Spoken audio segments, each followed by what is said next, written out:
మా ప్రియతమ నాయకురాలు బడుగు బలైన వర్గాల ఆశాజ్యోతి నిత్యం ప్రజాసేవనే ఆమె జీవితంగా భావించి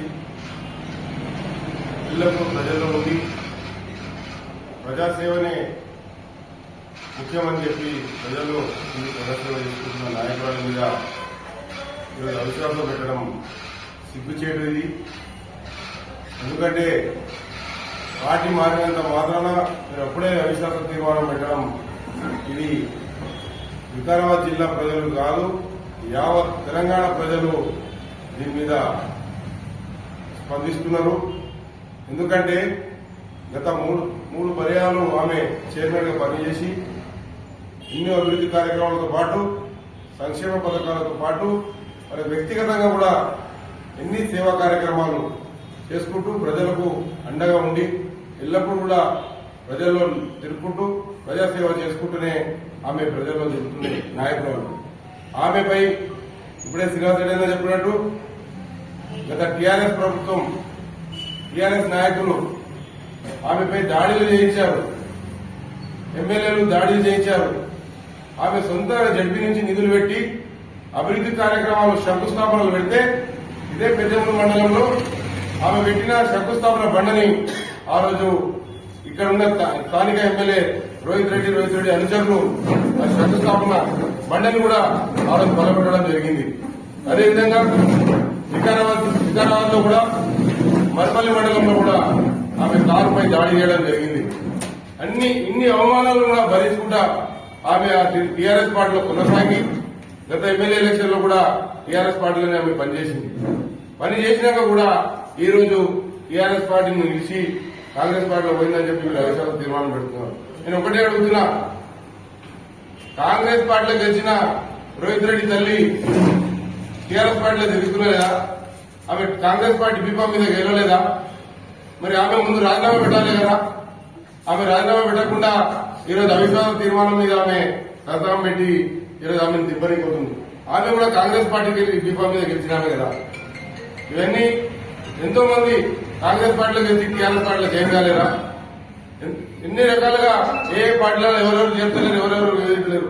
మీరు ఏమి చేసినా కూడా ఆ విశ్వాసం నెగ్గేది లేదు.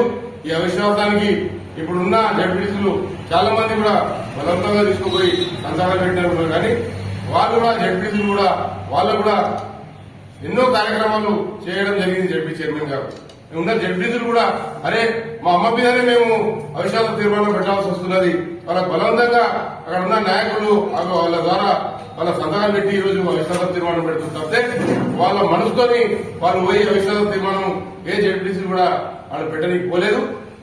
ఇది పెట్టిన అవిశ్వాస తీర్మానం ఎప్పటి కూడా నెగ్గదు, నెగ్గనీయం కూడా అని చెప్పి చెప్పుకుంటున్నాం. నేడు జిల్లా పరిషత్ చైర్పర్సన్ మేడం సునీత మహేందర్ రెడ్డి గారు కాంగ్రెస్ లో కలిసిందన్న ఒక కారణం చూపి ఆమెపై అవిశ్వాస తీర్మానానికి ఉసిగొల్పినటువంటి మాజీ ఎమ్మెల్యేలు వాళ్లకు ఒకటే ఏముందంటే మేము ఓడిపోనికి కారణం సునీత మహేందర్ రెడ్డి గారు అనే ఒక అక్కస్తోని ఈ అవిశ్వాస తీర్మానాన్ని పెట్టడం జరిగింది. వాళ్ళ ప్రోద్బలంతో ఇది మంచిది కాదు. ఆమె టీఆర్ఎస్ ప్రభుత్వంలో లేనప్పుడు కూడా జిల్లా పరిషత్ చైర్మన్ గా తెలుగుదేశంలో కూడా ఉమ్మడి రంగారెడ్డి జిల్లా చైర్పర్సన్ గా ఉన్నటువంటి వ్యక్తి. ఆమె జిల్లా మొత్తం మంచి పేరు తెచ్చుకున్నటువంటి జిల్లా పరిషత్ చైర్మన్. ఆమె ఇప్పటికీ 3 పర్యాయాలు జిల్లా పరిషత్ చైర్మన్ గా పనిచేసింది. అజయ్ ప్రసాద్ గారు చెప్పినట్లు ఆ పెట్టినటువంటి జడ్పీటీసీలు ఎవరు కూడా ప్రాణంతో పెట్టలేదు. వీళ్ళ ప్రోద్బలం వల్లనే వాళ్ళు కూడా సంతకం చేయడం జరిగింది. అందరితో మంచిగా ఉండి అందరికీ మంచి ఫండ్స్ ఇచ్చి మీ అభివృద్ధి చేసుకోండి మీ ప్రాంతాలని చెప్పేటటువంటి మంచి మనసున్న సునీత మహేందర్ రెడ్డి గారి మీద ఇలా పెట్టడం మంచిది కాదు. ఈ అవిశ్వాసం నెగ్గేది లేదు, పోయేది లేదు. కాకపోతే కావాలని ఇటువంటి చేయడం మంచిది కాదు. పార్టీ మారితే రాజీనామా చేయాలంటే ఆడ చాలా మంది ఉన్నారు. ఇక మనం చెప్తే ఇప్పుడు పేరు చెప్పారు. ఆమె ప్రమోద్ రెడ్డి గారు మొదలు రాజీనామా చేయాలి కదా, ఎందుకు చేయలేదు? మరి ఈమెను ఎందుకు చేయమని అడుగుతున్నారు? ఎన్నో అవమానాలను ఎదుర్కొన్నది ఆమె. ఎన్ని రోజుల నుంచో ఈ ఎమ్మెల్యేలు ఆమెను ఎక్కడ తిరగకుండా మాత తిరగరాదు, నీతో తిరగరాదు, నీతో తిరగరాదు అని అన్ని ఆటంకాలు కల్పించి ఆమెకు ఎక్కడ రాకుండా చేసినటువంటి సంగతి మనందరికీ తెలుసు. పెద్దపుల్ల రాయి వల్లగొట్టి, వికారాబాద్ ఆమె అద్దాల వల్లగొట్టి బండివి, ఇవన్నీ కార్యక్రమాలు చేసి ఆమెను ఎక్కడ తిరగకుండా చేశారు. ఆమె రాజీనామా ఎట్టి పరిస్థితుల్లో చేయదు, ఆమెకు అవిశ్వాసం ఎట్టి పరిస్థితుల్లో నెగ్గదు. అవన్నీ జిల్లా ప్రజలంతా ఆమెను ఎన్నట్టు ఉంటారు, ఆమె కోసం పనిచేస్తారు. ఆమె మంచితనమే ఆమెకు శ్రీరామ రక్ష ఉంటుంది. తప్పకుండా ఆమెను రాజీనామా చేసే ప్రసక్తే లేదు ఎట్టి పరిస్థితుల్లో. మీరందరూ కూడా జిల్లా పరిషత్ మెంబర్లందరూ కూడా నేను ఒకటే రిక్వెస్ట్ చేస్తున్నా, అంత మంచి మనిషి మీద మీరు అబండాలు వేయడం పద్ధతి కాదు. ఆమె ఇక్కడ ఉండలేదని కాంగ్రెస్ పార్టీలో పోయింది, కానీ ఆమె మీరు అందరూ కరెక్ట్ ఉంటే, ఎమ్మెల్యేలు అందరూ కరెక్ట్ ఉంటే ఆమె పోతుండే. మీరందరూ కూడా ఆమెను అర్థం చేసి ఆమెను ఎక్కడ పనిచేయకుండా చేసి ప్రజల్లో పనిచేయకుండా చేసినంత మూలమే ఆమె అక్కడ ఓనర్కి కారణం. కాబట్టి మీరందరూ కూడా ఇప్పటి కూడా మీరు మనసు మార్చుకొని మనిషి ఉన్నటువంటి సునీత మహేందర్ రెడ్డి గారికి సపోర్ట్ చేయాలి. మీరంతా చేస్తారని నాకు తెలుసు. మీరు కావాలని కులదొంగతో ఇవన్నీ పెట్టించారు. ఆమె ఎట్టి పరిస్థితిలో చేయదు. ఆమె చాలా వికక్ష గల మనిషి, ఎటువంటి అవినీతికి ఆస్కారం లేకుండా పనిచేసేటువంటి రాజకీయాలు అటువంటి వ్యక్తులు. నమస్కారం. ఈరోజు జిల్లా పరిషత్ నా తోటి మిత్రులు, జిల్లా పరిషత్ మెంబర్స్ చైర్పర్సన్ గారిపై అవిశ్వాస తీర్మానం పెట్టి ఏదో అవాకులు చివాకులు పేలుతున్నారు. ఎందుకంటే గత 15 సంవత్సరాల నుంచి కూడా 3 పర్యాయాలు హ్యాట్రిక్ చైర్మన్గా పనిచేసిందని, గత తెలుగుదేశం ప్రభుత్వంలో కూడా చైర్మన్గా చేయడం జరిగింది. టీఆర్ఎస్ ప్రభుత్వం వచ్చిన తర్వాత కూడా చైర్మన్ చేయడం జరిగింది. వికారాబాద్ జిల్లా అయిన తర్వాత కూడా చైర్మన్ చేయడం జరిగింది. కాబట్టి 15 సంవత్సరాల నుంచి కూడా ఆమె ప్రజలకు అందుబాటులో ఉంది, గ్రామాల్లో కూడా అందుబాటులో ఉంది. అన్ని వేల కోట్ల నిధులు తీసుకొచ్చి గ్రామాలు అభివృద్ధి చేయడం జరిగింది. గ్రామాల్లో కూడా ఎక్కడ పోయినా కూడా సునీతం ఇచ్చిన సీసీ రోడ్స్ ఉన్నాయి, డ్రైనేజెస్ ఉన్నాయి, స్కూల్ బిల్డింగ్స్ ఉన్నాయి, అంగన్వాడీ భవనాలు ఉన్నాయి. ఇన్ని అభివృద్ధి కార్యక్రమాలు చేసుకుంటూ ప్రజల మధ్య ఉండే నాయకురాలిపై ఈరోజు కొంతమంది సహచర జడ్పీటీసీలు ఈరోజు మాట్లాడుతున్నారు. ఏమని మాట్లాడుతున్నారు?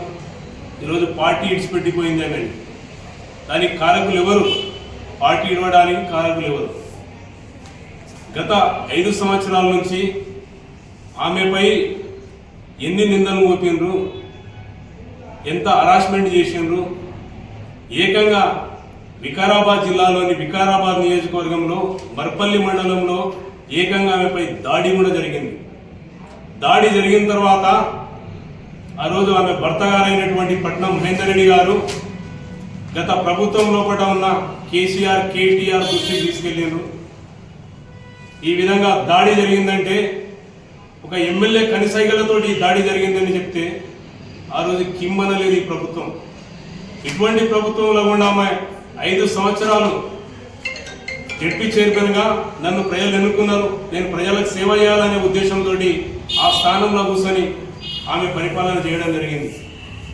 ప్రజలకు ఎన్ని మంచి కార్యక్రమాలు చేస్తున్న మహిళా చైర్పర్సన్ పై ఇటువంటి కార్యక్రమాలు తీసుకున్న తర్వాత ఆమె పార్టీ మారిందంటే దానికి ఒక నిదర్శనం.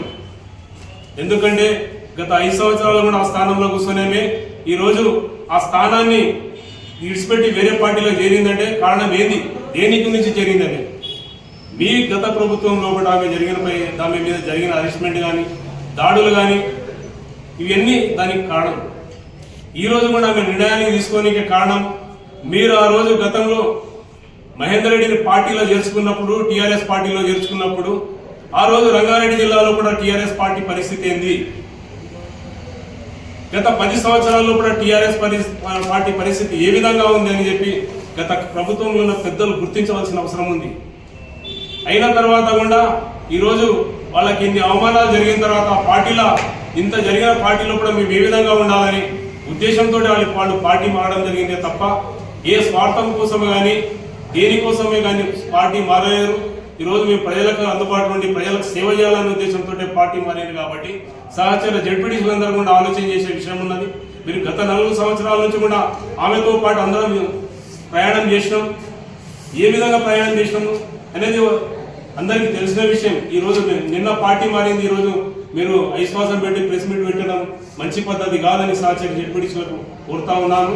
ఇంకో విషయం ఈరోజు చెప్తా ఉన్నాను మన జడ్పీటీసీ సోదరులు, గత కేసీఆర్ ప్రభుత్వం లోపల ఎన్నో కార్యక్రమాలు తీసుకున్నాం, ఎన్నో అభివృద్ధి పదాలు తీసుకున్నాం. ఈరోజు రైతు బంద్ చేయలేరు, రైతులకు ఇది చేయలేరు అంటున్నారు. ప్రభుత్వం వచ్చి 2 నెలలు కాలేదు. గత 4 సంవత్సరాల నుంచి ఏం చేసిండ్రు? గత ఎన్నికల కన్నా ముందు సంవత్సరం వరకు కూడా ఏం చేసిండ్రు? రైతు బంధు ఎందుకు వేయలేరు ఎన్నికల కన్నా మొదలు? ఇప్పుడు వచ్చిన 2 నెలల ప్రభుత్వానికే మీరు చేయలేరు. 6 గ్యారెంటీలు ఇచ్చిన 6 గ్యారెంటీలు మీరు అమలు. ఈరోజు చైర్పర్సన్ గారు పార్టీ మారింది అంటున్నారు. గతంలో కూడా కాంగ్రెస్ పార్టీలో గెలిచి గత ఎమ్మెల్యే గారు కూడా టీఆర్ఎస్ పార్టీలో చేరడం జరిగింది. అలాగే ఎమ్మెల్యే గారు తల్లి గారు అయినటువంటి ప్రమోదిని దేవి గారు కూడా పార్టీని కాంగ్రెస్ పార్టీని వదిలిపెట్టి టీఆర్ఎస్ పార్టీలో చేరడం జరిగింది. వాళ్ళు రాజీనామా చేయకుండా ఈరోజు నిన్న చేరిన చైర్పర్సన్ గారిని రాజీనామా చేయమని చెప్పడం ఎంతవరకు సమంజసమని అడుగుతున్నాను. ముఖ్యంగా ఇటువంటి విషయాలు మాట్లాడితే మంచిది కాదు. మీరు ఏమైతే ఆమె చైర్పర్సన్ పై అవిశ్వాసం పెట్టి మీరు నెగ్గాలనుకుంటే అది జరిగే పని కాదని చెప్పి ఈ విధంగా తెలియజేసుకుంటూ ఈ అవకాశం ఇచ్చినందరికీ ధన్యవాదాలు తెలుపుతూ సెలవు తీసుకుంటున్నాను.